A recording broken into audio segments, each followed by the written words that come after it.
South African prison violence has again captured national attention following a shocking incident involving a notorious cash-in-transit heist figure known as Cat Matlala. Reports indicate he was stabbed inside a Johannesburg correctional facility late at night, triggering renewed debate about the dangerous realities behind prison walls and the hidden power structures that operate within them.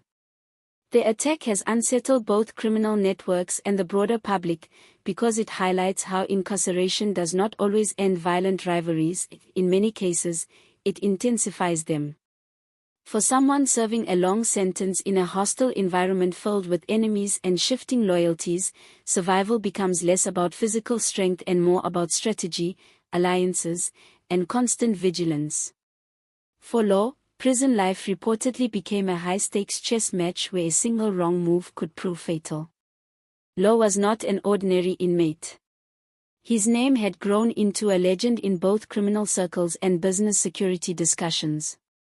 Raised in difficult township conditions where evading authority was often necessary for survival, he built a reputation for outsmarting law enforcement through careful planning and bold execution. He became known for orchestrating complex cash-in-transit robberies that resembled military operations more than typical crimes. By his mid-30s, he was allegedly linked to more than 20 major armored vehicle heists, operations that demonstrated tactical discipline, inside information, and coordinated force. These robberies left behind damaged vehicles, shaken security staff, and embarrassed authorities. 4 years, capturing him proved extremely difficult, adding to his myth. When he was finally arrested and sent to prison, many assumed his run of luck had ended, but prison introduced a new and more unpredictable battlefield. According to accounts from correctional sources, the stabbing took place around 11:30 p.m. in a common section of the facility during what should have been a controlled and supervised period. Witness statements suggest 3 inmates approached him and launched a coordinated assault using sharpened improvised metal weapons. The attack appeared deliberate rather than random, indicating planning and possible approval from powerful inmate factions. Guards reportedly intervened using pepper spray and batons, but not before Law sustained multiple stab wounds to his upper body and torso. He was first treated inside the prison medical unit and later transferred under heavy guard to a trauma hospital, where he remains in critical but stable condition. The suspected attackers were isolated while investigators began examining how weapons were manufactured and moved within a supposedly secure facility. Understanding why a high-profile inmate becomes a target requires examining the informal governance systems inside South African prisons. Beyond official administration, there exists a deeply rooted inmate power structure often associated with the historic numbers gangs, groups commonly referred to as the 20SIXS, 27s, and 28s. These groups are said to operate with long-standing codes, rituals, ranks, and internal rules that influence daily prison life. Different factions are believed to specialize in areas such as resource control, discipline enforcement, and internal hierarchy management. New inmates are frequently pressured to align with a group, form protection alliances, or risk vulnerability. In such an environment, independence can be interpreted as disrespect, and wealth, even rumored wealth, can become a liability. Law's criminal career made him both valuable and dangerous inside this ecosystem.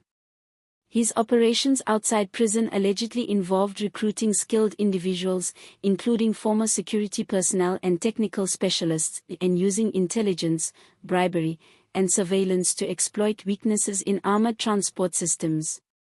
One widely discussed operation reportedly involved near-simultaneous strikes on multiple armored vehicles, overwhelming police response capacity. Such actions not only generated illicit wealth but also created enemies across many sectors: rival gangs, dismissed employees, angry security firms, and frustrated investigators. When someone with that background enters prison, old conflicts do not disappear. They follow, often magnified by rumor and internal politics. His final arrest reportedly came after a planned multi-million rand robbery was compromised by an informant within his own circle. Betrayal is common in organized crime, but its consequences often extend beyond the arrest itself. Inside prison, a reputation for betrayal, even if disputed, can dramatically increase risk. High-profile inmates are constantly evaluated by internal groups: are they useful, influential, a threat, or expendable? Their money, outside contacts, and legal resources can make them attractive allies, but also high-value targets. A single perceived slight, refusal to cooperate, or misread social signal can escalate quickly into violence. Prison survival depends heavily on understanding social hierarchies and unspoken rules. Strength alone is rarely enough. Inmates must read intentions, form careful alliances, and avoid actions that could be interpreted as disrespect. Informal leadership structures sometimes carry more immediate influence over daily safety than official authority. In such systems, violence can function as communication, punishment, or reputation building. A targeted attack can send a message far beyond the victim, reinforcing internal order or settling external grudges. The flow of weapons inside correctional facilities remains a persistent concern. Improvised blades can be fashioned from metal scraps, plastic items, or dismantled fixtures. These tools are often produced gradually and moved through multiple hands to avoid detection. Corruption, intimidation, and understaffing can all contribute to security gaps. When staff are overworked or underpaid, the risk of bribery or negligence increases. As a result, dangerous items sometimes circulate despite official controls. The weapons used in this particular attack were likely assembled over time, suggesting coordination rather than spontaneity. Psychological pressure inside violent prison environments is intense. Inmates frequently develop constant alertness, irregular sleep patterns, and defensive social behaviors. Every interaction is analyzed for hidden meaning. For someone like Law, who spent years avoiding law enforcement and navigating criminal rivalries outside, prison posed a different kind of threat, one with no physical escape and continuous proximity to danger. Strategic thinking shifts from planning operations to managing daily survival, choosing where to sit, whom to speak with, and what favors to accept or refuse. Motives behind such an attack are rarely singular. Possible drivers can include internal gang politics, unpaid obligations, revenge for past crimes, status demonstrations, or fears that an inmate may cooperate with authorities. Sometimes multiple groups benefit from the same target being removed, creating overlapping incentives for violence. This complexity makes investigations difficult and often inconclusive. Legal battles add another layer.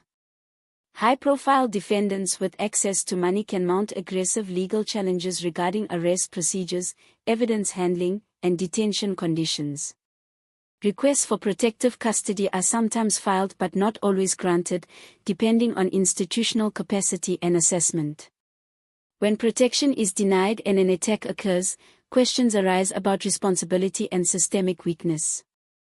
Promised reforms, such as advanced scanning technology, improved surveillance, and staff support programs, are often announced but slowly implemented, leaving vulnerabilities in place.